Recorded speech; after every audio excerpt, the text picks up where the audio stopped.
Hey everybody, this is SPC Jefferson 1030. Anyways, that's not the topic here.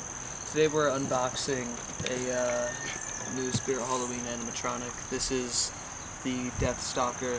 Actually, it doesn't say it anywhere. It's called animatronic 00090. Yeah. I'm gonna flip this upside down so when I dump it out of the box it'll be facing the right way.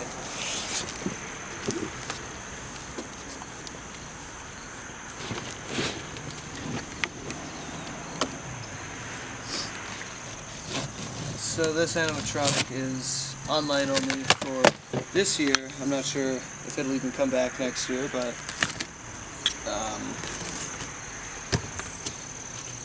retails for like $279.99, I believe. And here is the bottom of the box. Wow, it got a little damaged in shipping, as could be expected.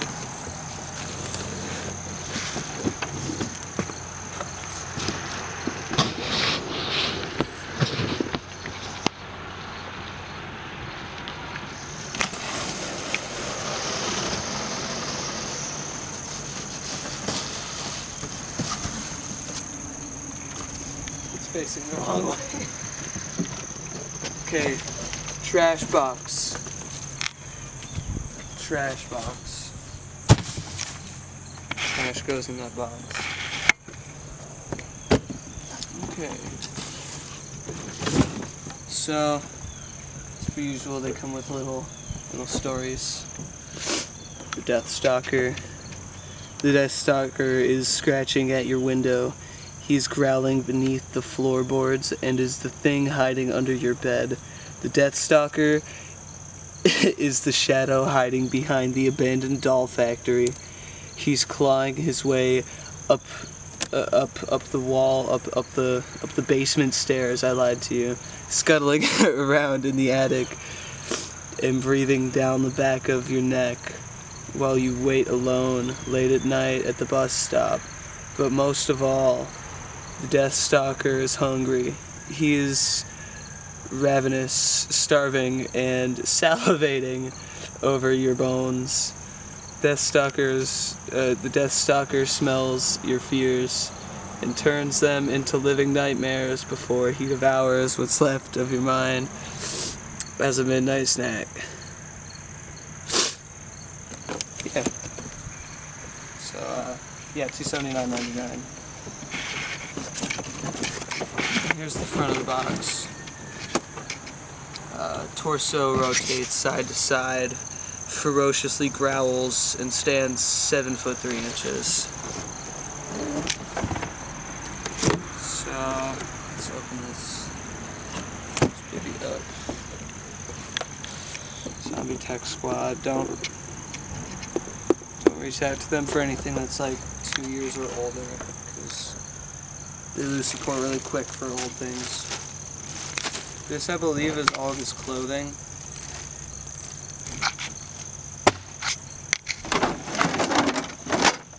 I think this is his hump. Kind of looks like my spine. Okay.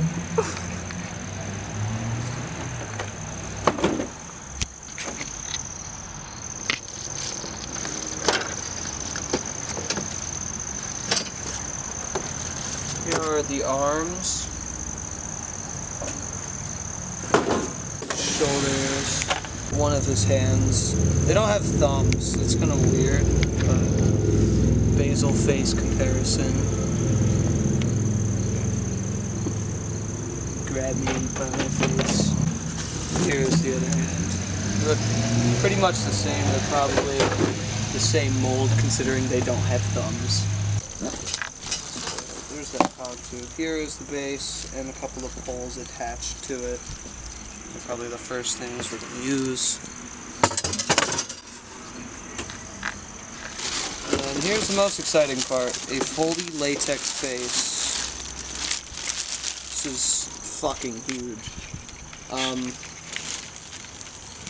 Wow. So it's got a couple wires coming out of the back. I don't honestly know what those are for, probably for lights. And again, fog tube. Very classic part of any good animatronic. All of this is latex. This is very well made. And the detailing is incredible. His tongue kind of looked like a tongue.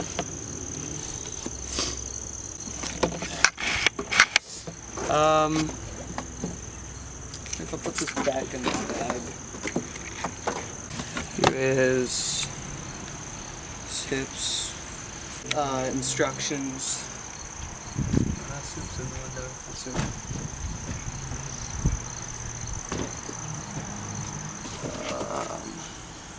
Connection to the fog tube.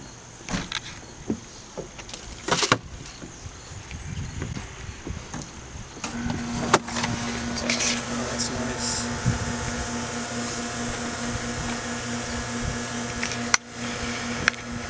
As you can see in this little sticker, yeah, the adapter's inside of this little box. And here is a connection to the fog machine.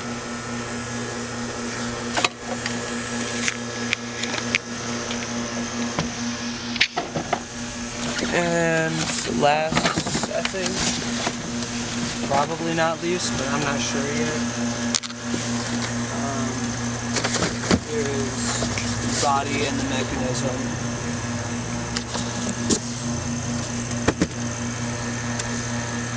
Wires are already attached for the most part. It's loud out here. And surprisingly, this takes a 5.9 volt power supply. Not something you see often. So I'm going to set this down carefully too.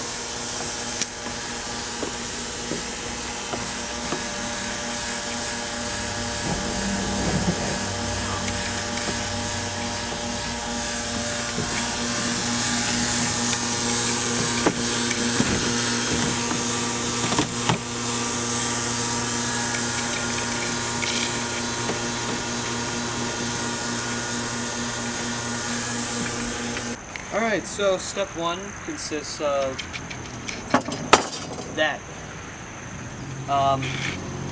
Step two consists attaching the lower leg poles B to the base. So that would be these two. And as per usual, it's the classic snap and lock system.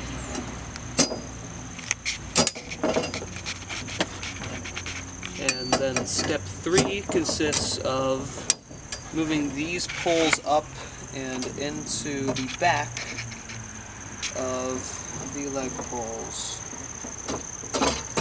which is obviously just for stability.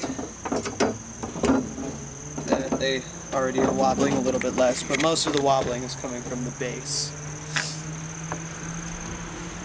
So step four would be to attach the last two poles.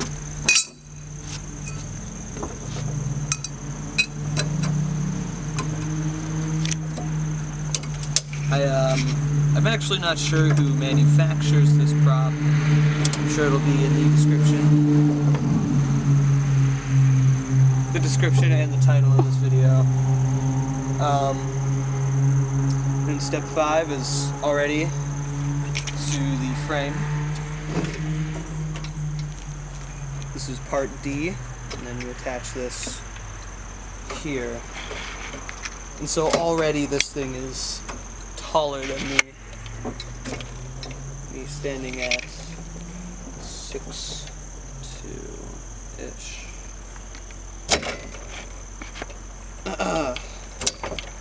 And gotta twist it a little bit to lock the poles in.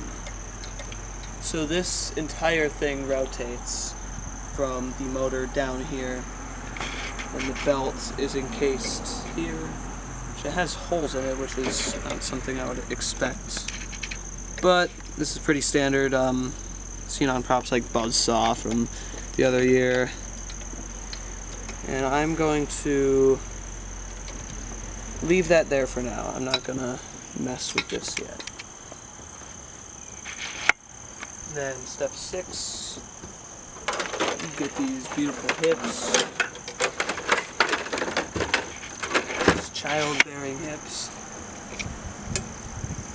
over and around, and that is the wrong way. So a good design feature of a lot of these animatronics is that some parts, like these hip loops, will come with one peg smaller than the other, so they can only fit in a specific way, and it's not like interchangeable. I think there might be like some debris in here or something, or slanted, I think.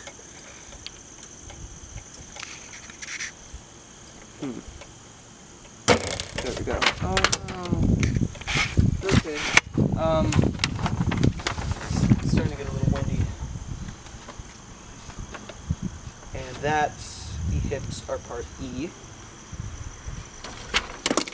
Okay, that's not going to work too well, I don't think. Next is step 7.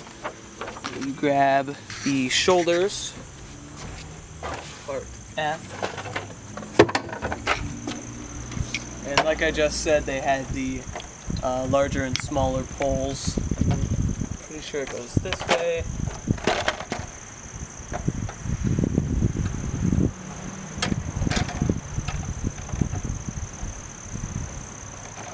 And just get it to slide into place. That's perfect. Then step number 8 is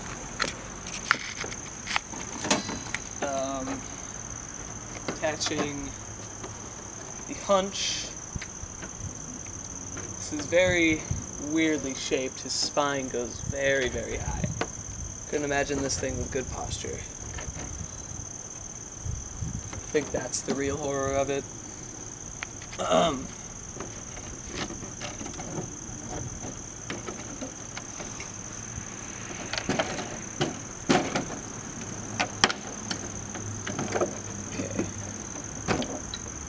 It's a little loose,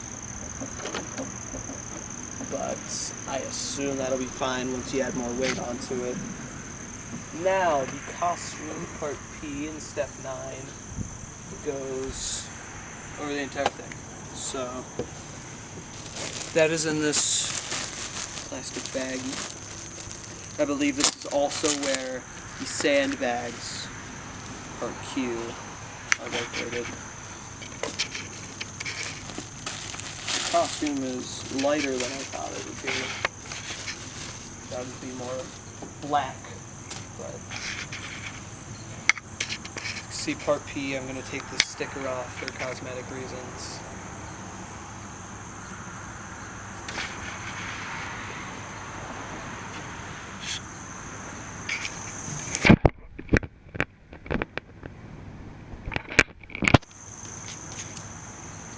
Wow.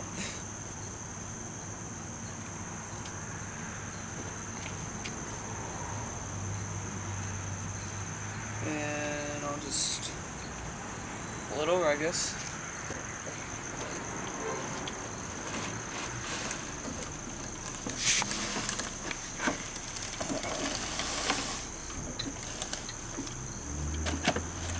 Now it does say to ensure that the large hole for the head is facing this way, but I'm just going to do that after I get the costume on in the first place.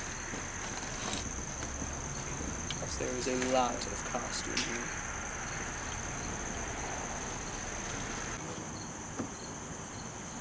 And that would be the hole for the head.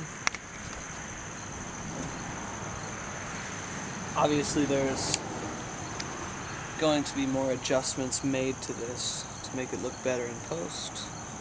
Not in post, but after setting it up. But for now, that's fine. Then step 10 is to attach the head, part M, and connect all of the lot wires. That is step 11.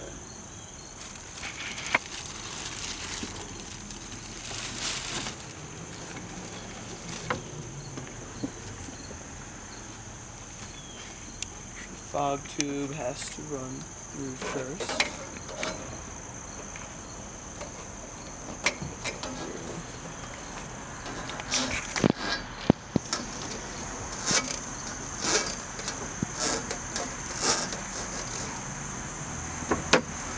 And then there's 2 torque points in here. And rest.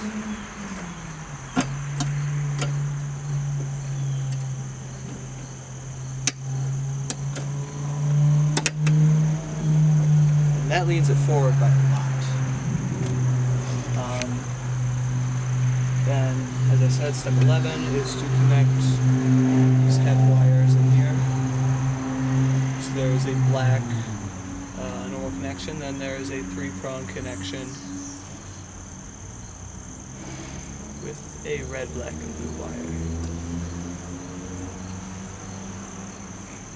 And obviously, make it look better in a few minutes.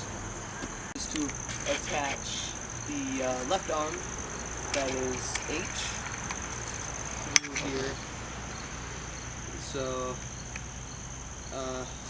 there's obviously more efficient ways to do this, but I'd say the easiest way is to just slide it on through as such, and there is a small hole in the back that makes it easier to access the control box and such.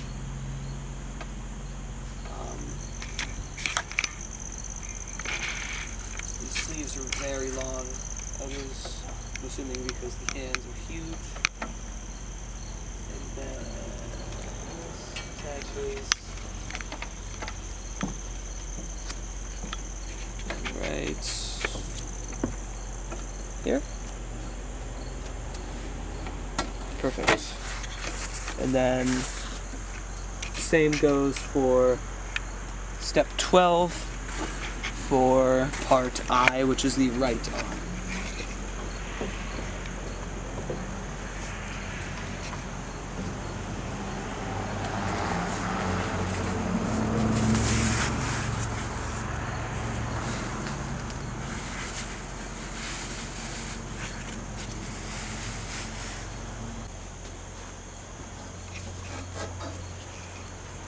Then step 14 and 15 is attaching the hands. So the left hand is part N, and the right hand is part O. There's practically no difference. They still did care to separate them. So. And there is a Velcro strap on the top part of the hand that you connect to, and then you just let the trademarks, 3D fabric, just hang loose, I guess, like so.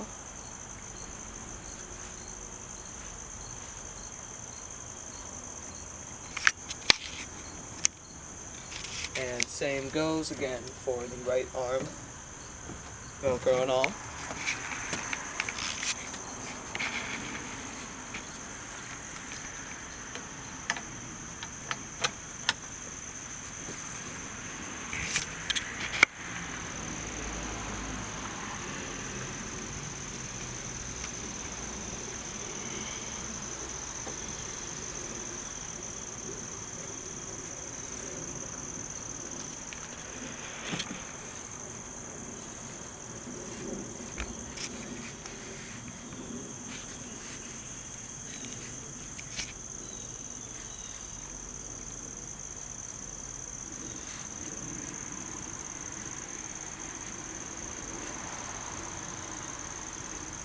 And then,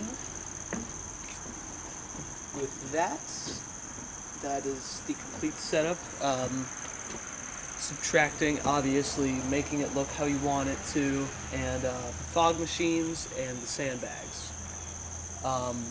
After this clip, there will be a more cinematic looking video of it running entirely with audio, with fog, probably with lighting, depending on how much I want to set up for it.